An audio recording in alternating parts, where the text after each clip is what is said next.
नमस्कार दोस्तों, राजू सर के नाम से इस यूट्यूब चैनल में आपका हार्दिक स्वागत है।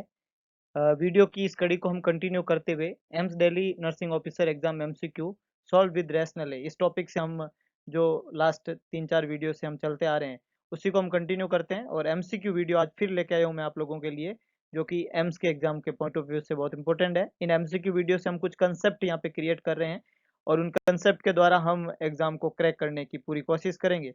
और मेरा ये विश्वास है कि ये कंसेप्ट जो है आपको एग्जाम में फ़ायदा पहुंचाएंगे। तो देखते हैं किस तरीके से जो है वीडियो में कुछ एमसीक्यूज है जो उनको हम टारगेट करके एग्जाम को क्रैक करने में जो है अपना मतलब एग्जाम को क्रैक करने में ये वीडियो अपना भागीदार बनेगी। क्वेश्चन है, a nurse is caring for an infant who has intractable vomiting. The most important likely complication. Now, option के लिए हम जाएं तो ऑप्शन है एसिडोसिस, एल्केलोसिस, हाइपरकैलिमिया, हाइपरनेट्रीमिया। ना इस तरीके के क्वेश्चन जब होते हैं तो क्वेश्चन इजी होता है, लेकिन हम उसको ओवर मैं कह सकता हूँ माइंड लगा देते हैं और उससे ये सवाल गलत हो जाता है। एक इन्फेंट है जिसकी केयर दे रहे हैं और उसको इंट्रैक्टेबल वॉमिटिंग है। इंट्रैक्टेबल वर्ड का मतलब होता है कंटिन्यूस, लगातार बिना रुके हुए वॉमिटिंग आए जा रही है अनवरंत रूप से। अनवरंत is the good in the word for intractable. तो क्या इंपॉर्टेंट कॉम्प्लिकेशन वहां पे होगा? तो बेसिकली क्वेश्चन डायरेक्टली पूछ रहा है वॉमिटिंग का कॉम्प्लिकेशन। हम ज्यादा दिमाग लगा देते हैं और बोलते हैं इंट्रैक्टेबल वॉमिटिंग है तो कॉम्प्लिकेशन बदल जाएगा, लेकिन कभी नहीं बदलता है। वॉमिटिंग जो होता है उसमें बॉडी में एसिड लॉस होता है स्टोमक से, उसकी वजह से एल्केलोसिस डेवलप होता है। और डायरिया होता है तो जो है एल्केलाइन एजेंट बाइकार्बोनेट लॉस होते हैं इंटेस्टाइन से, इसलिए बॉडी में एसिडोसिस होता है। तो एसिडोसिस और एल्कोलोसिस दोनों यहाँ पे दिए हुए हैं। तो अगर डायरिया होता है यहाँ पे तब तो बॉडी में क्या होता है, एसिडोसिस। और यहाँ पे हो रही है वोमिटिंग, इसलिए क्या होगा, एल्कलोसिस है वो इस बच्चे को रहेगा ड्यू टू द वोमिटिंग, है ना। B is the correct one. Hyperkalaemia और हाइपरनेट्रीमिया जो है वो नहीं होगा। अगर वोमिटिंग डायरिया होता है तो हाइपो ही होता है, कमी होती है इलेक्ट्रोलाइट की।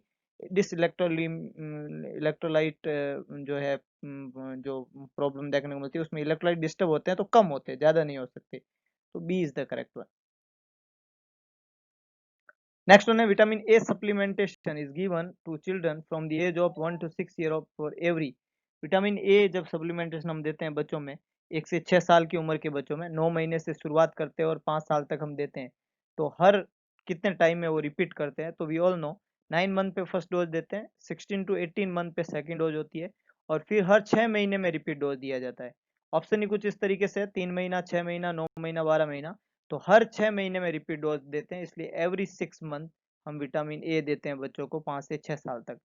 तो बी ऑप्शन यहाँ पे करेक्ट बनेगा, every 6 months vitamin A supplementation is given to the children age 1 to 6 year। Question है, reattribution therapy, reattribution therapy is used in. Reattribution therapy जो है वो किस में काम, थेरेपी किस में यूज की जाती है? ऑप्शन है मैनिया, डिप्रेशन, सोमेटोफॉर्म डिसऑर्डर और साइकोसिस। नाउ मैनिया और डिप्रेशन और साइकोसिस, मतलब हम चारों डिजीज की बात करें तो 3 डिजीज जो है, one is mania, one is depression and last one is साइकोसिस। ये जो तीनों डिजीज है ये साइकोसिस है।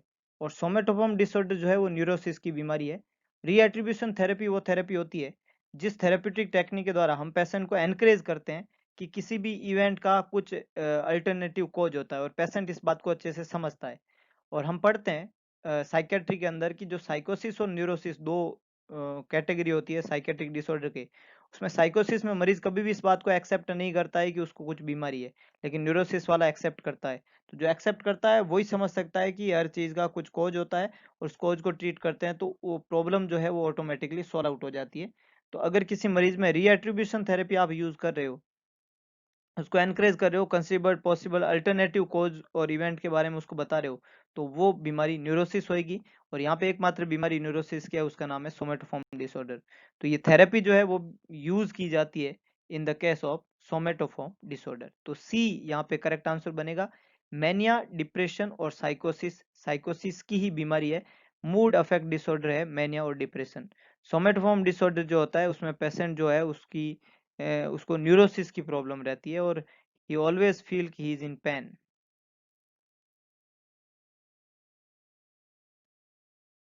A young lady present with repeated episode of exercise and eating followed by purging by use of laxative.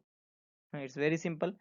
Repeated attack of episode of exercise करती है और खाना खाने के बाद में पर्गिंग करती है खाने को वापस बाहर निकालने के लिए। तो ये क्या डायग्नोसिस है? ज्यादातर यंग एज की फीमेल के अंदर ज्यादा देखने को मिलता है, गर्ल्स के अंदर। ऑप्शन है हाइपरफेजिया, ज्यादा खाने की बीमारी, it's not a hyperphagia. Bulimia nervosa, schizophrenia और मेनिया। It's very simple. हाँ बिल्कुल, आप सारे लोग बहुत अच्छे से इसको जानते हैं। सिजोफ्रेनिया और मेनिया जो है ये दोनों साइकोसिस की बीमारी है। और सिजोफ्रेनिया स्प्लिट माइंड हम कहते हैं, दिमाग में दरार बन जाती है, ये सिजोफ्रेनिक कंडीशन होती है। मैनिक में हाइपर एक्टिव हो जाता है पेशेंट, उसको एक तरह का मूड अफेक्ट डिसऑर्डर है जिसमें उसकी टोन और वॉल्यूम और प्रेशर, स्पीच और थॉट और सारी चीजें फास्ट अप हो जाती है, स्पीड अप हो जाती है विदाउट एनी रीजन। और हाइपरफेजिया का मतलब होता है एक्सेसिव ईटिंग, तो ये वो नहीं होता है।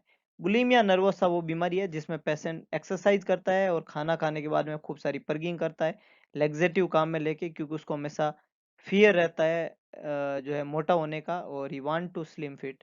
तो बुलिमिया नर्वोसा वो बीमारी है जो यंग एज की फीमेल के अंदर ज्यादातर देखने को मिलती है और इससे उनमें खूब सारी प्रॉब्लम्स हो जाती है, उनमें इलेक्ट्रोलाइट डिसऑर्डर प्रॉब्लम हो जाती है, डेथ होने की संभावनाएं बढ़ जाती है, बहुत ज़्यादा एमिटेटेड वुमन बन जाती है, वेट बहुत ज़्यादा कम हो जाता है, इलेक्ट्रोलाइट गड़बड़ हो जाते हैं, ऐसे बहुत सारे कॉम्प्लिकेशन वहाँ डेवलप हो जाते हैं। Bulimia nervosa, B is the correct one. 34-year-old female has 3 month history of disturbed sleep। 3 महीने से स्लीप डिस्टर्ब है। अर्ली मॉर्निंग अवेकनिंग, सुबह सुबह जल्दी जग जाती है। डिक्रीज एपेटाइट, भूख कम हो जाती है। Multiple body pains, aches and pain है, पूरी बॉडी में दर्द होते हैं। फीलिंग लो, कमजोर, मतलब गुमसुम और ऐसे कमजोर फील करती है। वर्थलेसनेस, ताकत है ही नहीं बिल्कुल, इस तरीके का फील। तो 3 महीने की हिस्ट्री है, स्लीपिंग डिस्टर्बेंस है, जल्दी मॉर्निंग में अवेकनिंग होती है, एपेटाइट लॉस है, बॉडी में एक्स एंड पेन्स है, लो फीलिंग है, कमजोरी बहुत लगती है, वर्थलेस होती है। तो क्या अप्रोप्रिएट ट्रीटमेंट है इस पेशेंट का? तो ये सारे साइन जो है वो किसके साइन है? डिप्रेशन के साइन है। डिप्रेशन नहीं, सारे साइन जो है इंडिकेट करते हैं वर्थलेसनेस, हेल्पलेसनेस, होपलेसनेस, स्लीपलेसनेस, है ना। तो इस तरीके के साइन जो होते हैं, कॉन्फिडेंस लेस, ये डिप्रेशन के साइन है। तो antipsychotic, these all are the symptom indicated depression और साइकोसिस। एंटी डिप्रेसेंट, एंजियोलाइटिक और हिप्नोसेडेटिव्स। तो ये जितने भी सिम्टम है ये डिप्रेशन के हैं। और डिप्रेशन की drug of choice anti depressant होती है जो मूड को एलिवेट करने का काम करती है। एंटी डिप्रेसेंट की कैटेगरी में एसएसआरआई और इसके अलावा मायोज, इसके अलावा जो है वहाँ पे टीसीएज, ये इंपॉर्टेंट कैटेगरी काम में ली जाती है। एसएनआरआई जो नई कैटेगरी है वो भी यूज की जाती है। तो वो यहाँ पे इसमें ट्रीटमेंट में मदद करेगी। एंटी डिप्रेसेंट यहाँ पे ड्रग रहेगी रिस्पेरिडोन, सॉरी, जो है एंटी डिप्रेसेंट के अंदर एसिटालोप्राम, सिटालोप्राम, इस तरीके की दवाई जो है प्रेमीपेक्सोल और इस तरह की दवाएं जो है यहाँ पे मदद करेगी। तो anti depressant should be use for the treatment of depression, these all are the symptom indicated depression. Next one, an 11-year-old boy is restlessness, hardly ever sit on his seat and roam around the hall। बैठता नहीं है, घूमता रहता है गोल गोल। Whole of the class as difficult to concentrate, और पूरी क्लास में पूरे टाइम जो है किसी एक पर्टिकुलर चीज पे कंसंट्रेट नहीं कर पा रहा है। 11 साल का बच्चा रेस्टलेसनेस है, एक जगह पे बैठता नहीं है, क्लास में कंसंट्रेट नहीं कर पाता है। तो ये क्या बीमारी है? ये उसकी, वेरी गुड, अटेंशन में डेफिसिट है। Very good. तो ये attention deficit hyper active disorder है या कंडक्ट डिसऑर्डर है या डिप्रेशन डिसऑर्डर या सिजोफ्रेनिया? तो ये सिजोफ्रेनिया नहीं है, ये डिप्रेशन भी नहीं है, कंडक्ट प्रॉब्लम ये नहीं होती है, ये उसकी अटेंशन के अंदर डेफिसिट है और उसकी एक्टिविटी जो है वो हाइपर है, इसलिए वो एक जगह टिक नहीं पाता है। इसको एडीएचडी कहते हैं, attention deficit hyper active disorder. A is the correct one. Question है 16-year-old male and IQ testing है जे मेंटल एज ऑफ 9 ईयर। 16 साल का बच्चा है और मेंटल एज उसकी जो है वो 9 साल की है। तो उसका आईक्यू जो है वो किस तरीके का है, कौन सा एमआर है उसको? माइल्ड, मॉडरेट, सीवियर और प्रोफाउंड। तो बिनेट ने ये फॉर्मूला दिया था आईक्यू का, mental age upon chronological age into 100, mental age upon chronological age into 100, ये बिनेट का फॉर्मूला है।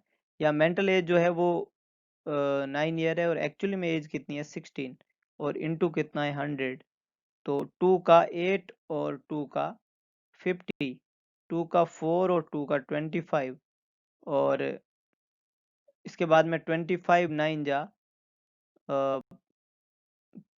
225 अपॉन 4, 5 का 20 और 2 5 6 का 24, मतलब 56। मेंटल रिटार्डेशन के अंदर 55 से 70 के बीच में माइल्ड होता है, 35 टू जो है 54 जो है वो मॉडरेट होता है, 20 टू 34 सीवियर होता है और लेस देन 20 प्रोफाउंड होता है। यहाँ 56 है, 56 है तो ये माइल्ड एमआर की कैटेगरी के अंदर आएगा, तो ए यहाँ पे करेक्ट आंसर बनेगा, माइल्ड मेंटल रिटार्डेशन। नेक्स्ट है alcohol sensitize drug that is used for the treatment of alcoholism, alcoholism में कौन सी दवाई काम में ली जाती है? ऑप्शन है फिनोबार्बिटोन, डाइसल्फरम, कार्बामाजेपाइन और haloperidol. Very good, very good, disulfiram is the drug of choice for alcohol patient. Alcohol मरीज के अंदर सेंसिटाइजेशन जो ड्रग है, जो है अल्कोहल में विड्रॉल, अल्कोहल को छुड़वाने का तरीके में सेंसिटाइजिंग ड्रग जो होती है वो होती है डाइसल्फरम। तो डाइसल्फरम थेरेपी वहाँ पे काम में ली जाती है वो पेशेंट जिनको अल्कोहल छुड़वाना होता है, disulfiram is used. Which of the following not required for clot formation, के लिए कौन सी चीज की जरूरत नहीं है? विटामिन के क्लोटिंग की मैकेनिज्म में मदद करता है, कैल्शियम करता है, फिब्रिनोजन फिब्रिन में कन्वर्ट होता है, लेकिन प्लाज्मिन जो है वो कटर होता है, ये क्लोट को तोड़ता है ना। प्लाज्मिन, प्लाज्मिनोजन कन्वर्ट होता है प्लाज्मिन में, प्लाज्मिन कटर का काम करता है, तो ये तो क्लोट को तोड़ेगा, क्लोट को फॉर्म नहीं करेगा, तो ये क्लोट फॉर्मेशन में इसकी रिक्वायरमेंट नहीं होती है। तो यहाँ पे आंसर रहेगा C, plasmin, that is not required for the formation of. Which micro organism associated with cervical cancer, cervical cancer का micro organism human papilloma virus, cytomegalo virus, mycobacterium avium और pneumocystis carinii. Very good, human papilloma virus, HPV is the virus which is responsible for cervical cancer और uterine cancer, तो HPV यहाँ पे correct answer बनेगा। तो ये कुछ MCQ जो थी वो हमने आज सॉल्व किया है। अगर आपको वीडियो पसंद आया तो उसको लाइक करें, शेयर करें और कमेंट बॉक्स में अपना सुझाव जरूर डालें। ये सब तो करें लेकिन एक काम जरूर करें, इस वीडियो और इस चैनल को मैक्सिमम लोगों तक पहुंचाएं ताकि हमारी ये छोटी सी कोशिश कारगर साकार हो सके और कई घरों के दीपक जलाने में हम हेल्पिंग हैंड बन सकें। करके देखिएगा, अच्छा लगता है। धन्यवाद।